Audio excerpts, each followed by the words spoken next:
میں ایک آزاد انسان ہوں. میں نے اپنی زندگی میں کسی کی بھی غلامی نہیں کی ہے, اور نہ ہی میں نے نوکری بھی کی ہے نا, تو اس سے بھی میں نے غلامی نہیں کی, اور نہ ہی میں کبھی غلامی کروں گا, اور نہ میں کبھی کسی سے ڈرا ہوں, اور نہ ہی آج تک میں کسی کے سامنے جھکا ہوں اللہ کے سوا. میرے پاس میں نا جو بھی کچھ چاہتا ہوں اللہ تعالیٰ مجھے دے دیتا ہے. ہاں مجھے ٹرائلز اینڈ ٹربولیشن کا سامنا کرنا پڑتا ہے, اتار چڑھاؤ کا سامنا کرنا پڑتا ہے, لیکن میں جو چاہتا ہوں مجھے مل جاتا ہے. یہ کوئی میرے پاس سپر پاور آگے بھی مجھے نا میں جو چاہوں گا اللہ تعالیٰ مجھے دے دے گا. یہ میں اتنے کانفیڈنس سے, یہ کوئی میرے پاس کوئی سپر پاور نہیں ہے. یہ میں صرف اس لیے کہہ رہا ہوں کیونکہ اللہ کا وعدہ ہے کہ صرف وہ پرواز جو کرتا ہے نا, پرواز جو اونچی اڑان جس کی ہوتی ہے, وہ صرف آزاد انسان کی ہوتی ہے. آزاد انسان جو ہوتا ہے نا, صرف اس کی پرواز ہوتی ہے. اسی لیے میرے ساتھ میں جو چاہوں گا میرے ساتھ وہی ہوگا. آپ دیکھیے گا, یہ کوئی میں دعویٰ نہیں کر رہا ہوں. اور میں یہ بات جو ہے نا اپنے لوگوں کو بھی کہنا چاہتا ہوں, قوم کو بھی میں کہنا چاہتا ہوں کہ اگر بڑا آدمی بننا ہے, بڑا انسان بننا ہے, تو اس کے لیے آپ کو آزاد ہونا پڑتا ہے. بڑی قوم بننا ہے تو آپ کو اس کے لیے آزاد ہونا پڑتا ہے. آزاد جو قوم ہوتی ہے نا, صرف اس کی پرواز ہوتی ہے. اور آزاد کیا چیز کر دی ہے, وہ ہے لا الہ الا اللہ, آزاد کر دے دی ہے. اچھا میں دیکھ رہا ہوں آج کل یہ لوگ جو ہیں وہ طاقت کے اوپر دوستی کر رہے ہیں, طاقت کے بیس پہ. بھائی یہ بڑا بندہ ہے, اس سے بھلے وہ جتنا بھی گھٹیا ترین آدمی ہو, لیکن پھر بھی صرف طاقت ہے اس کے بعد تو ہم دوستی کر لیتے ہیں. ہاں کپڑے مل جائیں گے ہمیں, دیکھتا ہوں میں, کپڑے مل جائیں گے ہمیں تو آ کے دوستی کر لیتے ہیں. افطاری مل جائے گی ہمیں, ہم دوستی کر لیتے ہیں. یہ نیچ حرکت ہے. یہ آپ کیا کر رہے ہو؟ آپ سوچو, اپنی پرواز کو آپ ختم کر رہے ہو. جب اللہ تعالیٰ نے آپ کو پر دیے ہیں, آپ کو اشرف المخلوقات بنایا ہے, آپ اڑ رہے ہو, آپ اللہ تعالیٰ نے آپ کو اشرف المخلوقات بنایا ہے, تو کیوں آپ چونٹیوں کی طرح رینگ رہے ہو, مانگ مانگ کے کیوں اپنے آپ کو ذلیل کر رہے ہو؟ شرم اس میں آپ کو, یہ سوچیں اس چیز کو, آپ اپنی پرواز کو ختم کر رہے ہیں. جو ہے نا ٹھیلے والا بھی جو بندہ ہوتا ہے نا, وہ صرف کسی کے سامنے ہاتھ نہیں پھیلاتا, خوددار ہوتا ہے, تو لوگ اس کی عزت کرنے لگ جاتے ہیں. صرف کس لیے, وہ کسی کے سامنے جھکتا نہیں ہے, اس وجہ سے. وہ کون سے آزاد کر رہا ہے, وہ لا الہ کلمہ اسے آزاد کر رہا ہے, اس ٹھیلے والے کو وہ اسے آزاد کر دیتا ہے, وہ اسے خوددار بنا دیتا ہے, وہ اس بندے کی عزت کرتے ہیں لوگ. اور یہ جو لوگ ہیں میں دیکھ رہا ہوں طاقت کی وجہ سے دوستی کرتے ہیں. دیکھیں ابھی گزرا ہے 17 اور 16 رمضان, 15 رمضان, بہت بڑے دن تھے یہ. آپ حضرت امام حسین رضی اللہ تعالیٰ عنہ جب یزید کے سامنے کھڑے ہوئے تھے, تو انہیں پتہ تھا, کوفے کے لوگوں کو, یہ لوگوں کو پتہ تھا کہ امام حسین کیا ہے, حق پر ہیں, لیکن انہوں نے ان کا ساتھ نہیں دیا. وہ صرف کس لیے ساتھ نہیں دیا؟ یزید کے خوف کی وجہ سے, ظلم کی وجہ سے, ظلم کی بت کی وجہ سے ان لوگوں نے ان کا ساتھ نہیں دیا. اور تاریخ آج تک انہیں اچھے لفظوں میں یاد نہیں کرتی, انہیں برا کہتی ہے. صرف کیوں؟ کیونکہ انہوں نے واقعہ ہونے دیا. وہ ان کے سامنے اس بت کی وجہ سے, اس ظلم کی بت کی وجہ سے چپ رہے, خاموش رہے, انہوں نے واقعہ ہونے دیا. آج آپ غور کرو, کیا ہم نہیں ہیں اس طرح؟ آج ہمارے ضلعوں میں, ڈسٹرکٹ کے اندر, ہماری گلیوں کے اندر ایسے طاقتور لوگ ہیں, یزید بنے پھر رہے ہیں اور فرعون بنے پھر رہے ہیں. ہاں ایسے ان کے سامنے آپ کو پتہ ہوتا ہے کہ دوسرے جو ہیں وہ حق پر ہیں, لیکن پھر بھی آپ خاموش ہو جاتے ہو. غور کریں اس چیز پر. تو دوبارہ سے آئیں اس عہد کی طرف جو کہ آپ نے اللہ تعالیٰ سے کیا تھا, لا الہ الا اللہ کا. اعوذ باللہ من الشیطان الرجیم, بسم اللہ الرحمن الرحیم. وما خلقنا السماوات والارض وما بینہما لاعبین. اور ہم نے آسمان اور زمین میں جو کچھ بھی ہے اسے صرف کھیل اور تماشے کے لیے پیدا نہیں کیا. ما خلقناہما الا بالحق ولکن اکثرہم لا یعلمون. اور ان میں سے بہت سارے ایسے لوگ ہیں, اس کا ترجمہ یہ ہے کہ اور ایسے لوگ بھی ہیں جو کہ اس کے شعور نہیں رکھتے. کس چیز کا شعور نہیں رکھتے؟ کہ اللہ تعالیٰ نے آپ سب کو ایک خاص مقصد کے لیے, ایک خاص ارادے کے لیے, آپ سب کو ایک خاص مقصد کے لیے پیدا کیا ہے, صرف کھیل اور تماشے کے لیے نہیں پیدا کیا. سو دا قرآن از دا بک وچ ایمپسائز آن دا ڈیڈس. آپ کے عمل پر یہ ایمپسائز کرتا ہے, ناٹ جسٹ آن ورڈنگ.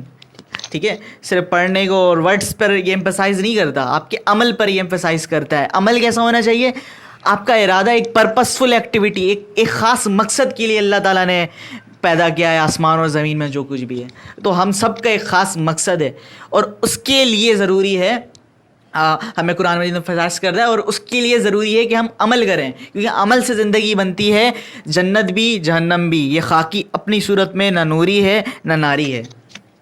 ٹھیک ہے, عمل سے یہ قرآن مجید ہمیں یہ ایمپسائز کر رہا ہے کہ آپ ایک پرپسفل ایکٹیویٹی کے لیے پیدا ہوئے ہو اور وہ کام آپ کرتے ہو اپنی آزادی کے ساتھ. اب یہ جو ورڈ ہے میں نے آزادی کہا ہے, اس پر غور کریے گا کیونکہ یہ جو پوری ویڈیو بننے والی ہے اس آزادی ورڈ پر ہی بننے والی ہے.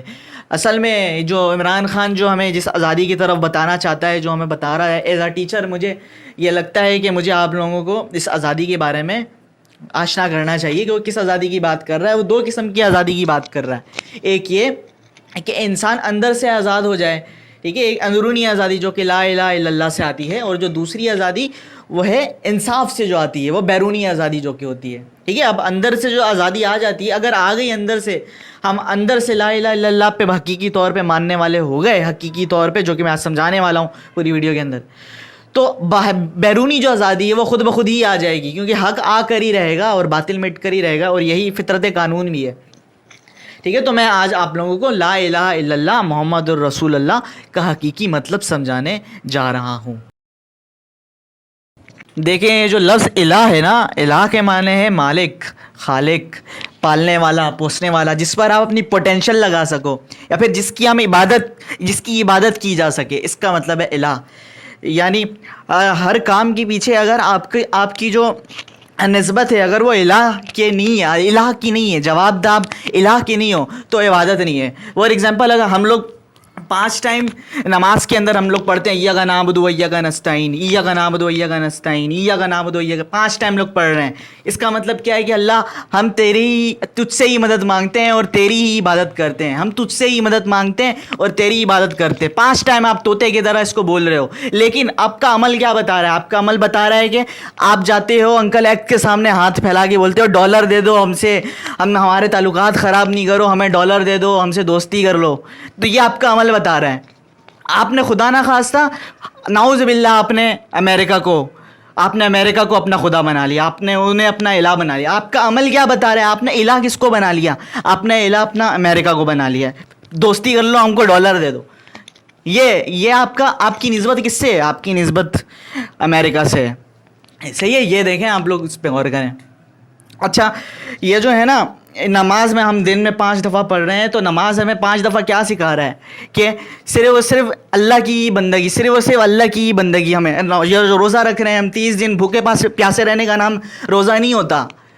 یہ روزہ ہمیں کیا سکھا رہا ہے؟ ہمیں اس بندگی کی طرف لے کے جا رہا ہے کہ صرف اللہ کی بندگی. 5 ٹائم جو ہم نماز پڑھ رہے ہوتے ہیں اس کے سامنے اللہ کی بندگی کے پیچھے. یہ جو روزہ, یہ زکوٰۃ ہے. زکوٰۃ کا مطلب کیا ہوتا ہے؟ یہ جو پیسے ہیں آپ, یہ جو مال اسباب جو آپ کو اللہ تعالیٰ نے دیے ہیں, اللہ کی طرف سے امانت ہے. اس کو آپ اپنے نفس کے اوپر خرچ نہیں کرو, اپنی نفس کی خواہش پر خرچ نہیں کرتے ہو, بلکہ آپ اس کا حق دیتے ہو اللہ کا. یہ پیسے آپ کو, یہ زکوٰۃ آپ کو یہ یاد دلا رہا ہوتا ہے, ٹھیک ہے. تو یہ جو جتنی بھی ساری چیزیں یہ عبادت نہیں کہلائیں گی جب تک آپ کی نسبت اس الہ سے نہ ہو. سمجھ میں آیا؟ یہ عبادت کی صرف ظاہری, اگر آپ اقرار کر رہے ہو نا کہ مالک وہ, آپ اللہ کو آپ کہہ رہے ہو کہ آپ مالک ہو, آپ خالق ہو, تو پھر مالک جیسا کہہ رہا ہے آپ اس طرح نہیں چل رہے ہو, تو اس کا مطلب وہ الہ تو نہیں ہوا. آپ کا الہ تو پھر کوئی اور ہوا. آپ کا الہ تو آپ کا نفس ہوا. آپ کس کی بات مان رہے ہو؟ آپ کس کی پیروی کر رہے ہو؟ سمجھ میں آئی؟ تو صرف ظاہری شکل کا نام نہیں ہے عبادت. 5 دفعہ جھک جانا, آپ کا اس کا مطلب ہی نہیں پتا کہ آپ جھک رہے ہو تو کس کے لیے جھک رہے ہو, اور آپ کا عمل کچھ اور بتا رہا ہے. مانگ کسی اور سے رہے ہو, آپ مدد کسی اور سے مانگ رہے ہو. 5 دفعہ آپ بولتے ہو کہ ہم تجھ سے مدد مانگتے ہیں, لیکن حقیقی عمل آپ کا کچھ اور بتا رہا ہے. صرف ظاہری عمل آپ کا عبادت نہیں کہلاتا. دیکھا آپ کیا ہے, کبھی سر پر سجدہ ہوا, کبھی تو زمین سے آنے لگی سزا. علامہ اقبال کا شعر ہے, کبھی سر پر سجدہ ہوا, کبھی تو زمین سے آنے لگی صدا. تیرا دل تو ہے صنم آشنا, تجھے کیا ملے گا نماز میں. مطلب اس کا سمجھ رہے ہیں؟ 5 دفعہ ہم نماز پڑھتے ہیں تو زمین سے اللہ تعالیٰ وہاں سے صدا آ رہی ہے, آواز آ رہی ہے, کیا تمہیں کیا ملے گا نماز میں؟ تمہارا دل تو ہے صنم آشنا, دنیا کے پیچھے لگے ہوئے ہو, اپنی پیروی کے پیچھے لگے ہوئے, نفس کی پیروی کے پیچھے لگے ہوئے ہو. تمہیں کیا ملے گا؟ اسی ایک دوسری طرف یہ ہے کہ ایک سجدہ جسے تو گرا سمجھتا ہے 1000 سجدوں سے دیتا ہے آدمی کو نجات. اب یہاں پہ جو یہ والا جو سجدہ آیا ہے نا, یہ وہ سجدہ ہے, یہ عمل کا سجدہ ہے. ایسنس جو ہے قرآن کی, جو کہ میں نے سٹارٹ میں بتائی تھی, عمل کی طرف میں لے گئے, یہ روح کا سجدہ ہے, ٹھیک ہے. تو یہ صرف ظاہری کے طور, اگر آپ صرف ظاہری دکھا رہے ہو, ظاہری اٹھنا بیٹھنا چلنا کودنا اور سر جھکانا بھوکے پیاسے رہنا, اس کا نام عبادت نہیں ہے. یہ تو صرف اس کی ایگزامپل صرف یہ ہو گئی کہ ایک مردہ جسم ہے, اور وہ جو مردہ جسم ہے وہ کسی کام کا نہیں ہے, اس کو اس کے اندر عمل کی سکت نہیں ہے. ایسا ہے یہ ایسی عبادت کا مطلب یہ ہے وہ مردہ جسم کی طرح ہم عبادت کر رہے ہیں جو کہ کسی عمل سے خالی ہے. سمجھ میں آئی؟ یہ اصل عبادت کا جو اصل مطلب ہے. ابھی ہماری راتیں آئیں گی اور لیلۃ القدر کی رات آئے گی تو اس میں جو ہماری عبادت ہونی چاہیے وہ مردے والی عبادت نہیں ہونی چاہیے, وہ عمل والی عبادت ہونی چاہیے جو واقعی میں عبادت ہے. دیکھیں ہم لوگ جو کام سمجھ رہے ہوتے ہیں کہ یہ دنیا پرستی ہے, دین پرستی ہے, نہیں. آپ جو ہے نا دنیا پرستی, دنیا میں رہتے ہوئے اگر آپ اللہ تعالیٰ کی جو رولز اللہ تعالیٰ نے جو مقرر کر دیے ہیں اس کے مطابق اگر آپ کام جو کرتے ہو نا اس کے مطابق آپ کا جو عمل ہوتا ہے ان کے مطابق آپ دنیا کے بھی جو کام کر رہے ہوتے ہیں وہ بھی پھر دین میں آ جاتا ہے. وہ بھی دنیا پرستی نہیں کہلاتی, وہ بھی عبادت کہلاتی ہے. وہ دنیا پرستی دین پرستی دونوں ایک ہو جاتی ہے. ٹھیک ہے, اس کانسیپٹ کو سمجھے. ہماری جو عبادت ہونی چاہیے وہ صرف یہ نہیں کہ ابھی بس یہ جو راتیں آئیں گی ان کے یہ ہیں, ان کے لیے عبادت ضرور کریں, لیکن عمل والی عبادت ہونی چاہیے جس کی واقعی میں ہم اللہ کی بندگی جو ہمیں سکھانا چاہتا ہے, یہ عبادت جو ہمیں بتانا چاہتا ہے, یہ رمضان جو ہمیں سکھانا چاہتا ہے اسی کی طرح چلتے رہیں, اسی کی طرف عمل کرتے رہیں رمضان کے بعد بھی. ٹھیک ہے, ابھی دیکھیں آگے جو ہے یہ میں شعر لکھا ہے یہاں پر جو کانسیپٹ آتا ہے یہ بت پرستی کا تمام کانسیپٹ آیا تھا. دیکھیں جو ہمارا عمل ہے وہ یہ نہیں ہونا چاہیے کہ دنیا کیا کہے گی یا پھر ہمارے سماج کیا کہیں گے, لوگ کیا کہیں گے. یہ الہ جو ہے نا ہمارا, جو ہر عمل کے پیچھے جو نسبت ہے وہ اللہ کی ہونی چاہیے تب عبادت کہلائے گی. اگر الہ آپ کا یہ ہوا کہ لوگ کیا کہیں گے, سماج کیا کہے گا اور میری دنیا کیا کہے گی اور میرے آس پاس کے رہنے والے لوگ اور سماج کی ضروریات یہ ہونی, اگر یہ آپ نے الہ بنا لیا تو یہ کوئی پھر عبادت میں نہیں آئے گا. یہ بت پرستی ہے تمام کی. ہم لوگ پچھلے ویڈیو میں میں نے بات کی تھی تھوڑی سی. کیا ہے تو نے متاع غرور کا سودا, فریب, سود و زنا, لا الہ الا اللہ. ٹھیک ہے, توحید کا یہاں پر ذکر کر رہا ہے. دھوکے کے سامان, متاع غرور کو ہم کہتے ہیں دھوکے کا سامان کو, فریب جو کہ جھوٹا, سود و زنا, فائدے اور نقصان کی. یہ جو دنیا ہے یہ کیا ہے, آپ قرآن مجید میں بھی یاد ہے نا کہ دنیا کھیل اور تماشے کے سوا کچھ بھی نہیں ہے, دھوکے کے سامان کے سوا کچھ بھی نہیں ہے. اس کے جو ہے نفع و نقصان ہے. دیکھیں عقل ہمارا کیا ہے, عقل پرستی وہ بھی بت ہے ایک قسم کا. عقل ہمارا کیا کہے گا کہ نفع اور نقصان ہونا, بس اسی کے پیچھے ہمارا جو ہے نا آج کا پوری جو دنیا چل رہی ہے, مٹیریلسٹک ورلڈ جو ہے وہ اسی کی طرف چل رہی ہے کہ دنیاوی نفع اور نقصان. ٹھیک ہے, تو عقل تو یہی کہتا ہے کہ سود و زنا ہو, لیکن یہ سارے کیا ہیں, یہ فریب ہیں, یہ جھوٹ ہے سارے کے سارے. حق جو ہے نا, سچائی جو ہے وہ صرف لا الہ الا اللہ ہے. ٹھیک ہے, عقل خرد ہوئی زماں و مکان کی زناری, دنیا پرستی کو کہتے ہیں زناری. عقل جو ہے وہ صرف زماں و مکان, اسپیس اینڈ ٹائم میں ہی رہتی ہے, یہیں پر ہی اس مٹیریلسٹک ورلڈ کے اندر ہی رہتی ہے, اس کے فائدے اور نقصان کی بات کرتی ہے. نہ ہے زماں نہ ہے مکان. ٹھیک ہے, جو الٹیمیٹ ریالٹی ہے نا, جو حقیقت جو ہے نا وہ نہ اس اسپیس ٹائم سے پرے ہے, اسپیس ٹائم سے آزاد ہے, اور وہ ہے لا. عقل جو ہوتی ہے نا اصل میں وہ ایمان سے خالی ہوتی ہے. اس میں جو ہے نا ایمان کی جو دولت نہیں ہوتی, وہ فائدہ نقصان دیکھ رہا ہوتا ہے. لیکن جو ایمان کی جو دولت ہے, جو عمل جو ہے نا وہ اس سے, یا پھر جو ایمان جو ہے ہمارا وہ اس سے پرے ہوتا ہے, وہ ہے لا الہ الا اللہ صرف. ٹھیک ہے, یہ مال و دولت دنیا, یہ رشتہ و پیوند, ٹھیک ہے, بتانے وہم و گما لا الہ الا اللہ. یہ دنیا کے نفع نقصان میں جو مال ہے, دولت ہے, یہ رشتے ہیں, باپ ہے, بھائی ہیں, ماں ہیں, باپ ہیں, یہ اگر الہ نہیں ہے, نسبت اگر صرف وہ اللہ کی نسبت نہیں ہوگی نا, تو باقی ان کے لیے آپ جو کچھ بھی کر رہے ہو یہ تمام کے تمام وہم و گما کے بت کے سوا کچھ بھی نہیں ہے. یہ اس توحید کی راہ میں ایک رکاوٹ ہے. یہ جتنے بھی رشتے ہیں, یہ ہے اس شعر کا مطلب. یہ مال و دولت دنیا, یہ رشتہ و پیوند, بتانے وہم و گما لا الہ الا اللہ. یہ نغمہ ہے فصل گل لالا کا نہیں پابند. لوگ مجھے کہتے ہیں کہ کیا نام ہے, کچھ بھی ہو جائے تمہارے ساتھ خوش رہتے ہو, مطلب جیسے ہو ابھی ویسے ہی نارمل کنڈیشن میں رہتا ہوں نا, کوئی پریشانی بھی آ جاتی ہے بڑی سی بڑی, تب بھی کوئی زیادہ میں پریشان نہیں ہوتا, اور جب بہت زیادہ خوشی ہو جاتی تب بھی میں نارمل اسٹیٹ میں رہتا ہوں. تو لوگ مجھے کہتے ہیں یہ کیا ہے, عجیب ہے. تو یہ میں یہ پڑھ رہا ہوتا ہوں کہ یہ نغمہ فصل و گل لالا کا نہیں پابند, بہار آئے یا نہ آئے یا خزاں آئے, یہ جو نغمہ ہے, یہ جو لا الہ الا اللہ جو ہے, یہ جو نغمہ ہے, یہ نہ بہار کا پابند ہے نہ خزاں کا پابند ہے. یہ ہر موسم میں ہے, ورنہ یہ تو پھر کفر ہو گیا نا. میں اسی کی طرف آپ چلے جاتے ہو, جب آپ اللہ تعالیٰ آپ سے کچھ لے لیتا ہے تو کفر کی طرف آپ چلے جاتے ہو. نہیں, اللہ تعالیٰ دے تب بھی خوش, نہیں دے تب بھی اللہ تعالیٰ خیر ہی خیر کرتا ہے, ہر کام کے پیچھے خیر ہے. ٹھیک ہے, وہ ذات نہیں ہے جو آپ کو برا چاہتی ہے, 70 گنا زیادہ وہاں سے چاہتی ہے آپ کو وہ ذات. ٹھیک ہے, وہ صرف آپ کا خیر چاہتی ہے. تو یہ یہاں سے اگر چبت ہے جماعت کی آستینوں میں مجھے ہے حکم ازاں لا الہ الا اللہ. دنیا میں یہ نمرود کے بت کے جو حضرت کیا نام ابراہیم علیہ السلام کے زمانے میں جو تھا نمرود, اس طرح کی بت پرستی بہت زیادہ ہو گئی ہے. لیکن وہ جو بت ہیں وہ صرف ظاہری بت نہیں ہے, ظاہری بت کے ساتھ ساتھ آج کی دنیا کے اندر ظاہری بھی اور باطنی بت بھی ہیں. بہت ساری باطنی بت بھی ہیں جو کہ دنیا پرستی ہے, میٹریلسٹک ورلڈ ہے, فائدہ ہے, نفع نقصان ہے, نفس پرستی ہے. ٹھیک ہے, یہ تمام کی تمام جو ہے نا ظلم کے خلاف جھک جانا, یہ جو تمام کی تمام جو ہے نا یہ بت پرستی ہیں. تو اگرچہ بت جماعت کی آستینوں میں مجھے حکم ازاں لا الہ الا اللہ, یہ جتنے بھی بت ہیں یہ اس کی زنجیروں سے آپ نکلو گے, اس کو توڑ کر آپ نکلو گے تو ہی وہ توحید کا جو بھرم ہے اللہ تعالیٰ کا وہی کامیاب ہوگا. خودی کا سر نہا یہیں سے آتا ہے, خودی کا سر نہا لا الہ الا اللہ. خودی جو ہے نا جو تلوار ہے, جو خودی کی جو تلوار ہے, جو کہ آزادی کی تلوار ہے, اس کی انڈیویجوالٹی کی جو بات کر رہا ہوں, وہ شروع ہی ہوتی ہے یہاں سے لا الہ الا اللہ سے. خودی کا سر نہا لا الہ الا اللہ. ٹھیک ہے, تو یہ تھا ہمارا توحید کا کانسیپٹ. اب جو ہے نا لا الہ الا اللہ کا مطلب آپ کو سمجھ میں آ گیا ہوگا. اب ہم چلتے ہیں محمد رسول اللہ کی طرف. یہ میں آپ کو سمجھانے کی کوشش. دیکھیں اللہ تعالیٰ نے آپ صلی اللہ علیہ وسلم کو اس دنیا میں اپنی جو انہوں نے جو قانون جو اللہ تعالیٰ نے جو بنایا تھا, جو قانون جو اتارا تھا قرآن مجید میں, اس کے لیے اللہ تعالیٰ نے آپ صلی اللہ علیہ وسلم کو بھیجا اس دنیا کے اندر. تو جب ہم کلمہ پڑھتے ہیں, ہم محمد رسول اللہ کہتے ہیں, تو ہم یہ اقرار کرتے ہیں کہ ہم وہی قانون مانیں گے جو کہ آپ صلی اللہ علیہ وسلم لے کر آئیں, اور اس کے علاوہ جو بھی قانون ہے اس پر ہم لعنت بھیجتے ہیں.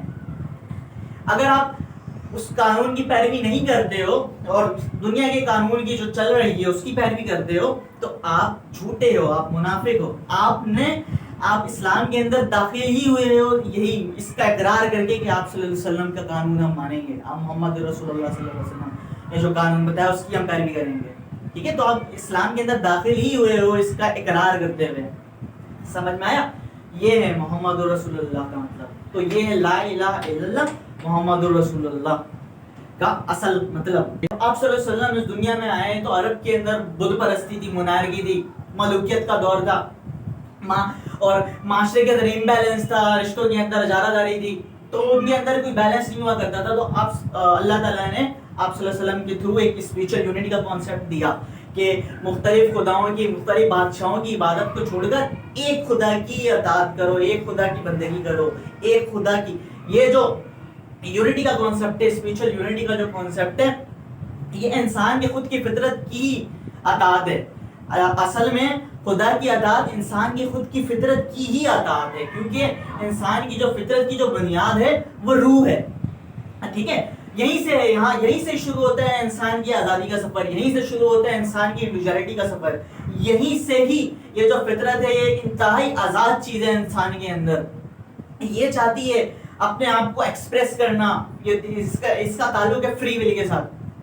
ٹھیک ہے, یہ جو توحید کا کانسیپٹ ہے یہی جڑا ہوا ہے انسان کی اڑان کے ساتھ, یہی جڑا ہوا ہے انسان کے انسان کے اندر جو بت ہیں, مختلف قسم کی ظاہری اور باطنی جو بت ہیں ان سے آزاد کرتا ہے. یہی انڈیویجوالٹی, اور یہی وہ انڈیویجوالٹی ہے جو کہ قیامت کے دن خدا کے روبرو بھی اس کو کوئی ٹھیس نہیں پہنچے گی. سورۃ الزمر آیات نمبر 68 کے اندر ہے کہ جب سور پھونکا جائے گا, اس دن جب سور پھونکا جائے گا تو آسمان اور زمین میں جو کچھ بھی ہے سب کے سب گر پڑ جائیں گے سوائے اس نفس کے جسے اللہ تعالیٰ زندہ رکھے گا. وہ نفس انڈیویجوالٹی ہے, وہ نفس ہے ہماری خودی, وہ ہے ایک پوری ہماری خودی جس کی تربیت کرتے ہیں. یہ جو خودی ہے یہ انتہائی آزاد چیز ہے, اسی کی بات کرتا ہے عمران خان. یہ انسانی جو فطرت ہے یہ انتہائی آزاد چیز ہے. یہ تمام قسم کی زنجیروں کو توڑ کر, تمام قسم کی بت کو توڑ کر, ظاہری اور باطنی بت کو توڑ کر یہ اللہ کے روبرو بھی کھڑے ہو جائے گی قیامت کے دن. ٹھیک ہے, یہ ہے وہ آزادی, یہاں سے لا الہ الا اللہ سے وہ اندرونی آزادی آئے گی اور پھر یہاں سے ہی بیرونی آزادی انصاف کی شکل میں آئے گی. ٹھیک ہے, تو یہ اس کی بات کرتا ہے عمران خان.